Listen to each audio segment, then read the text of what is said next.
Grace, I had the most wonderful conversation with Rainer Fried, and he's truly a devotee of Andrew Lloyd Webber, and he's so knowledgeable about everything that Webber's done. I want you to talk about him and what an experience has been working with him about Rainer. I don't think I have enough superlatives to talk about how much I rate Rainer Fried. But I think, first and foremost, he's just a fountain of knowledge, but also he's a very considerate and patient director in the sense that, I've been lucky not to have worked with many, kind of directors where they just try to get the result as quickly as possible and they're quite harsh with you. He's definitely not that.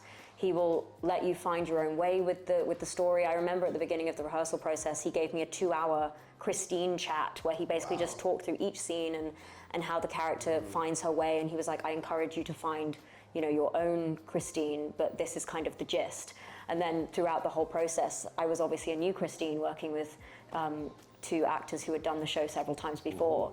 And I was kind of never made to feel like I was behind. I was always supported. And I just think, being able to speak to someone with such a wealth of knowledge about the show, along with our supervisors, Kristen Bodgett, David Caddick, and Denny, I think it's just, I can't think of a better team. So I think Rainer was, one of the people that gave me a shot. They took a chance on basically a newbie, and I think they changed my career and they changed my life. So I can't thank Rainer enough for supporting me through that transition from kind of, I don't want to say a nobody, but a newer actress to something of this scale to a principal that was leading the show with 2 really experienced actors. So yeah, forever grateful to Rainer.